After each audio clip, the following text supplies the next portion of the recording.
नमस्कार दोस्तों, हमारे YouTube चैनल पर आपका स्वागत है। आज हम आपके लिए लेकर आ गए हैं क्लास 10वीं के मैथ से फार्मूला। आओ कौन चैप्टर के? तब पहला चैप्टर जो वास्तविक संख्या, इस चैप्टर के हम आपको फार्मूला बताएंगे। अब कहेगा सर क्या जरूरत पड़ेगा कि फार्मूला बताइएगा? तो देखिए, फार्मूला अगर आप नहीं जानते हैं और एग्जाम देने जाते हैं तो आपसे कोई बोकू रहेगा जी? आप सबसे गधा आप ही हैं, क्योंकि बिना फार्मूला का आप एग्जाम मैथ के कैसे बढ़िया से दीजिएगा। ये चलते फार्मूला याद रखना बहुत जरूरी है। तब वास्तविक संख्या में जितना भी इम्पोर्टेंट फार्मूला जो यूज होता है या हो सकता है, सब आपके ले लेकर हम चुन कर बढ़िया से लिख कर हाथ से लिखें। टाइपिंग भी कुछ नहीं, हाथ से लिखें। हाथ से लिखा हुआ सबसे बेस्ट होता है, सबसे अच्छा होता है, ठीक ना। तो चलिए हम आपको बता देंगे, बारीकी से बढ़िया से बता देंगे, ठीक ना। और चैनल पर नए हैं तो चैनल को सब्सक्राइब कर लीजिएगा, लाइक कर दीजिएगा और अपने दोस्तों के पास जितना ज़्यादा शेयर कर सकते हो उतना कर दीजिएगा, पूरे छितरा दीजिएगा, ठीक। तो देखिए पहला कि यूक्लिड विभाजन एल्गोरिथम द्वारा क्या निकाला जाता था? मासा निकाला जाता है या एचसीएफ निकाला जाता है? एग्जाम में पूछा गया क्वेश्चन है कि यूक्लिड विभाजन द्वारा क्या निकाला जाता है, तो याद रखिएगा मासा या एचसीएफ। एचसीएफ उसी को बोलते हैं, अंग्रेजी में एचसीएफ बोल देते हैं, हिंदी में मासा बोलते हैं। मासा मतलब महत्तम समापवर्तक, ठीक। अब यहाँ देखिए यह यूक्लिड विभाजन का सूत्र क्या होता है भाई जी? तो यह देखिए, इसको याद रखिएगा। यह यूक्लिड विभाजन का सूत्र क्या होता है जी? यूक्लिड विभाजन बोलिए तो प्रमेय का बोलिए, बात सही है, ठीक ना। तो इसके अनुसार ए बराबर होता है बी क्यू प्लस आर। ए बराबर बी क्यू प्लस आर, इस पर भी देखिए हिसाब पूछता है। ए बराबर बी प्लस बी, ए बराबर बी क्यू प्लस आर। अब देखिए यहाँ पर बचपन में पढ़े होंगे, तो बीच में ए है, इसको हम बोलेंगे भाज्य। इधर बी है, उसको बोलेंगे भाजक। इधर क्यू है, उसको बोलेंगे भागफल। और नीचे आर है, उसको बोलेंगे कुछ शेषफल। तो जरूर याद रखेगा। ये तो कहेगा सर बचपन वाला चीज़ था। हाँ, बचपन वाला चीज़ था। यहाँ पर क्या करेगा, आपको यहाँ पर 4 मान में से कोई एक मान गायब रहेगा और कहेगा आप निकालिए। ऐसे करके क्वेश्चन पूछ देगा, ठीक ना। मान लीजिए कि आप ऐसे करके दिया है कि बी बराबर दे ले, ए बराबर दे ले, क्यू बराबर दे ले, आप निकालिए। तो आर आपको निकालना पड़ेगा, तो वहाँ पर रख के बनाइएगा, ठीक ना। इस पर भी ऑब्जेक्टिव पूछता है, एक नहीं पूछता, हल्का मत लीजिएगा, पूछता है, ठीक। यह दूसरा, दो संख्याओं का गुणनफल क्या होता है? तो उनके मसा गुने लस होता है। यानी कि दो संख्या है तो उनका बराबर क्या होगा? दो संख्या गुणनफल बराबर, तो उनका लस, यानी कि दोनों संख्या का लसा और मसा गुणनफल में बराबर होगा, ठीक।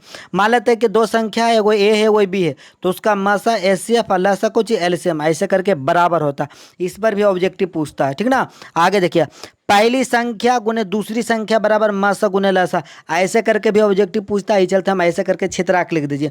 ये कि नहीं लिखते तो आप नहीं बना सकते थे, आप बना सकते थे, लेकिन हम जान कर लिख दिए ताकि जो भोंदुआ स्टूडेंट भी रहे ना, तो हमारा वो वीडियो देखे ना तो उसको पक्का समझ में आ जाए कि सर क्या समझाना चाहते हैं, ठीक ना। ये चलते हम लिख दिए, ठीक।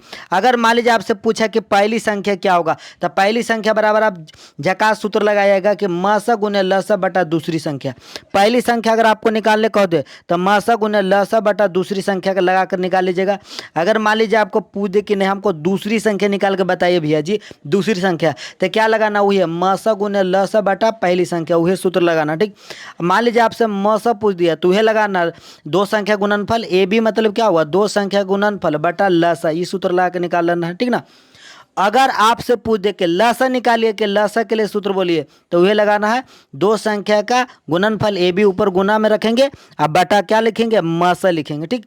अगर आपको ऐसे करके ऑब्जेक्टिव पूछ दे कि बताइए भैया, ये देखिए पूछ दिया आपको कि बताइए कि A B Guna A B है, मतलब दो संख्या गुणनफल ऊपर है और नीचे लसा गुने मस है, तो एक बराबर क्या होगा? तो आप झट से भी एक मारिएगा। क्या मारना है? एक मारना है, चला याद रहे, एकदम दिमाग में डाल लो, एक मारना है, ठीक। अगर यह लिख दे कि मासा गुने लसा, ऊपर लिख दिया और नीचे ए बी लिख दिया, तो एक बराबर क्या मार, ऑप्शन एक मारना है आपको। इधर वाला नहीं दे रहेगा, इधर ये साइड जो हम रखें ना, ये बराबर है कि नहीं दे रहेगा, आपको इधरे वाला देगा और पूछ देगा बताइए क्या होगा, तो आप एक मारिएगा। क्या मारना है? एक मारना, ठीक। आइए, तो कितना बार पूछा, एकदम बहुत बार पूछा कि बताइए भैया जी पाई कौन संख्या है, पूछ देता, एकदम अस्थिर से पूछता, एकदम प्यार से, जिन्हें कहते हैं दिल से पूछता कि पाई कौन संख्या, तो आप झट से भी मारिएगा परिमेय संख्या। अब पाई किसी के भी साथ रहे, पाई प्लस में भी किसी के साथ रह सकता है, जैसे +1 +2 +3 +7, किसी के भी साथ रह सकता है। पाई माइनस में भी रह सकता है, बटा में भी रह सकता है। हो सकता है कि पाई बटा में है कि पाई बटा 2, और आपसे पूछ दिया कि कौन संख्या, तो आप झटपट आदम अपर में मारिएगा। क्या मारना है? अपर में। फिर से बोलिए, क्या मारना है? अपर में मारना है। किसी के भी साथ रहे, क्या मारना है? अपर में मारना है, अपर में संख्या, ठीक। लेकिन अगर यह पूछ दे कि पाई का मान 22/7 क्या है, भाई पाई का मान पूछ दिया कि बताइए 22/7 क्या है, आप ज़्यादा दिमाग पर जोर नहीं डालिएगा। पाई के मान पूछा 22/7, पाई थोड़ के पूछा है, तो 22/7 पूछा है, तो यह अपरमेय संख्या। क्या मारना है? अपरमेय संख्या। कितना कन्फ्यूज आ जाते हैं, मार दिए पाई अपरमेय संख्या, देखे अरे यार भी तो 22/7 पाइये वाला मान दे ले, मतलब यह अपरमेय होगा। तो वो भोंदुआ के बता देते हैं कि अपरमेय नहीं होगा, परमेय होगा। ठीक ना, क्या होगा? परमेय होगा। ठीक।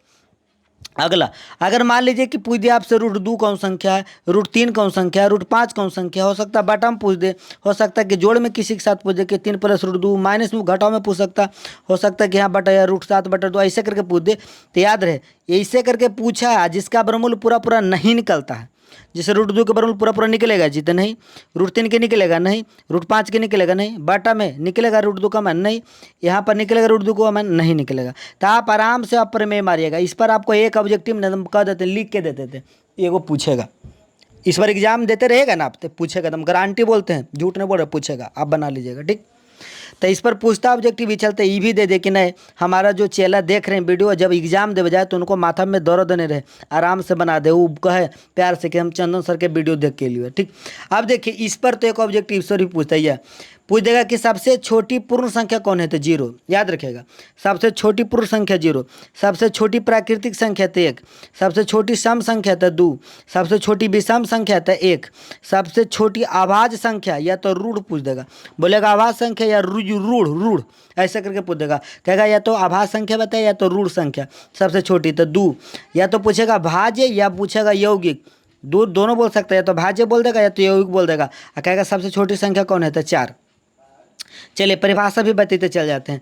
अगर गिनती 0 से शुरू होगा तो पूर्ण संख्या, तो सबसे छोटा 0 हो गया।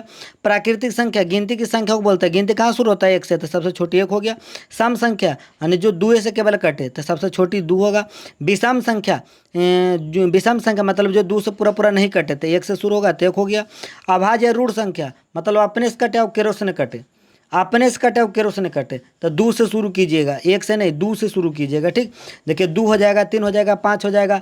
अब कहेगा सर 9 होगा, जी नहीं, 9 3 से भी कट जाता है, चलते 9 नहीं होगा। ठीक। भाज्य यौगिक संख्या कौन होगा, तो 4। भाज्य किसको बोलते हैं, मतलब अपने से भी कटे और केरो से कट जाए, ये चलते कौन होगा 4, क्योंकि 2 से भी कट जाता है। अब आगे देखिए, यहाँ पर इतना बड़ा हम भाषण लिखें, अब कहेगा सर इतना बड़ा क्या लिखें, तो देखिए इस पर ऑब्जेक्टिव भी पूछता है, सब्जेक्टिव भी पूछता है और बनाना होता है। यदि किसी परिमेय संख्या के हर के अभाज्य गुणनखंड, परिमेय संख्या मान लीजिए 5/10 ही परिमेय संख्या हो गया, 5/10 क्या हुआ जी, परिमेय संख्या। अगर इसका हर का अभाज्य गुणनखंड 2n × 5n, 2n × 5n यानी कि 2 भी है और 5 भी गुना के साथ में है, n मतलब संख्या, तो 2n मतलब संख्या हुआ, 5n मतलब संख्या हुआ। यह केवल 2n है, यह केवल 5n के रूप में रहता है, तो अब परिमेय संख्या 7 होगा, यानी 2 और 5 दोनों है तो शांत होगा। अगर अकेले 2 है तो भी शांत होगा, केवल अकेले 2 आ गया गुणनखंड तोड़े तो, या तो अकेले केवल 5 आया तो भी शांत हुआ, दोनों है तो भी शांत, अकेले अकेले है तो भी शांत। अब अगर 2 और 5 के अलावा कोई और अंक आ गया, जैसे 3 आ गया, 7 आ गया, 5 आ गया, 3 आ गया, 7 आ गया, 11 आ गया, ये सब अगर आता है तो अशांतवर्ती। 2 5 के अलावा कोई भी आ जाए, जैसे 2 × 5 × 7 आ गया, नीचे हर का गुणनखंड, तो हो जाएगा कौन चीज, अशांतवर्ती। और केवल 2 5 रहेगा तो शांतवर्ती, केवल 5 भी रहेगा तो शांत। अब देखिए ऐसे करके भी ऑब्जेक्टिव पूछता चला, चलते कन्फ्यूज आया नहीं, ऐसे यह देखियो 1.31 पर ऊपर रेखा डाल दिया, हम यहाँ पर एक मान ले लिए, ये मान वहाँ पर चेंज भी रह सकता है, कि नहीं कि सेम टू सेम यही मिल जाए, ऐसा नहीं।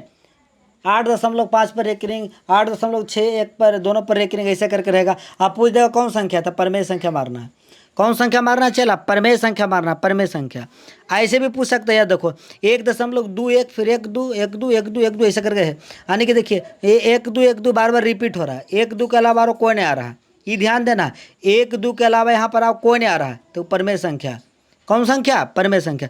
लेकिन यहाँ पर एक बार देखिए लिख दिए 1.33 1 2 3 3 4 2 7, मतलब यहाँ पर जैसे तैसे आ रहा, वही अंक बार बार रिपीट नहीं हो रहा, चेंज हो रहा रिपीट, तो कौन होगा, परमेय संख्या। ये दोनों पर बड़ी गौर फरमाना है। चला ये रेम स्टूडेंट कन्फ्यूज आते हैं कि यहाँ पर तो सर बोले आप परमेय और नीचे बोल देते हैं परमेय, बताइए ऐसे बताइएगा फौरजरी तो हम समझेंगे नहीं, और बाद में बोलते हैं कि लड़कन सब समझता है, कहाँ से समझेंगे। तो देखो चला ये है ना, बोल रहे हैं आपको, देखो यह कि 1 2 1 2 बार बार रिपीट हो रहा, बस बार बार वही आ रहा है। लेकिन यहाँ पर क्या हो रहा है, 3 1 2 3 3 ऐसे करके आ रहा है, जैसे तैसे। अगर रिपीट हुए बार बार हो तो परमेय संख्या, लेकिन अलग अलग अंक रिपीट जैसे तैसे आ रहा तो परमेय संख्या। ठीक। और ये भी पूछ सकता है कि सबसे छोटी संख्या कौन है, तो 10। सबसे छोटी संख्या तो 10, सबसे छोटी अंक तो 0, सबसे छोटी अंक तो 0। मान लीजिए कोई संख्या उस पर 0 के घात है तो उसका मान कितना होगा, कोई भी संख्या 0 पर घात है तो 1। जैसे एक बार पूछा था 8 पर 0 के घात है, बताइए क्या होगा, तो 1। 8 पर 0 के घात है तो क्या होगा, तो 1। तो ऐसे भी पूछ सकता है 8 पर 0 के घात है, देखिए यहाँ पर लिखने में प्रॉब्लम होता है, 8 पर 0 के घात है उगबे न करता हमको, और 2 पर 0 के घात है तो एक मान कितना होगा, तो दोनों के एक होगा, गुना करेंगे तो कितना हो जाएगा, एक। ऐसा पूछा गया है, ये चलते हम ये वाला लिख दिए फॉर्मूला। ये तो पूछबे करता है जी, आए बताइए, ये नहीं पूछेगा तो संतुष्ट होगा एग्जामिनर। ऐसे पूछेगा कि 2 लगातार संख्या का मसा क्या होगा, तो उसको मारिएगा 1। 2 लगातार संख्या का मसा पूछा, 1 मारिएगा। 2 लगातार सम संख्या का मसा पूछ दे तो 2 मारिएगा। 2 लगातार केवल संख्या का मसा पूछे तो 1 मारना है, और सम पूछ दे तो 1 मारना है, 2 मारना, सॉरी, सम पूछे तो 2, विषम पूछे तो 1। ऐसी केवल पूछ दिया कि 2 लगातार संख्या के निकालिए मसा तो 1। अगर पूछ दिया कि 2 लगातार सम संख्या का मसा निकालिए तो 2। अगर ऐसी पूछ दिया कि 2 लगातार विषम संख्या का मसा निकालिए तो 1 होगा, ठीक। ये वाला तो गर्दा पूछता है, देखिए ये वाला, यहाँ पर पॉइंट लिखें, ए बी की जगह ना, ए बी की जगह कुछ भी लिख सकता है, पी क्यू लिख सकता है, एक्स वाई लिख सकता है, एम एन लिख सकता है, जेड एन लिख सकता है, जे मन है वहाँ पर वो लिख देगा, ए बी सी डी वाला कोई भी। और कह देगा ए बी 100 अभाज्य संख्या है तो इसका मसा निकालिए, तो इसका मसा चला 1 होगा। अगर ए बी सी डी वाला कोई भी पूछ दिया है देखिए, कह दे मसा, तो समझिए 1 होगा। कितना होगा, चला 1 होगा, कितना 1 होगा, तुम दिमाग में डाल लो। अब अगर लसा पूछ दे कि कितना होगा लसा, तो दोनों को चिपका के लिख देना। अगर एम एन पूछा तो एम एन सटा के लिख देना, एम एन होगा गुना करके। ए भी पूछा तो ए भी होगा, पी क्यू पूछा तो पी क्यू होगा, ठीक। अब यहाँ पर समझ गया, एगो नोट यहाँ पर हम छोड़ दिए, नहीं दे पाया, भुला गए थे लगता है कि, जैसे ऐसे पूछ देगा कि 18 कॉमा पूछ देगा 5, आप बताइए कि कौन अब संख्या है। 18 5 ऐसे करके 2 को घेर घेर के दे देगा, पूछेगा सहअभाज्य इसमें कौन है। तो मान लीजिए कि दोनों एक ही पहाड़ा से जो नहीं कटता, जैसे 18 अलग पहाड़ से कटेगा, 5 अलग पहाड़ से कटेगा, तो इसको हम क्या बोलेंगे, सहअभाज्य। दोनों अलग अलग से कटे तो सहअभाज्य, और ऐसा नहीं रहे तो भाई तो वो सहअभाज्य नहीं होगा, ठीक ना। तो पूरे बता दें इस चैप्टर में कौन कौन कैसा कैसा फार्मूला यूज होता है, कैसा कैसा एग्जाम में पूछता है, ऑब्जेक्टिव किस टाइप के फार्मूला पर यूज करके पूछता है, जो हम सब बता दिए हैं। और अगर कहीं पर डाउट दिक्कत हो तो फिर से वीडियो रिपीट करके देख लेना है, ठीक ना।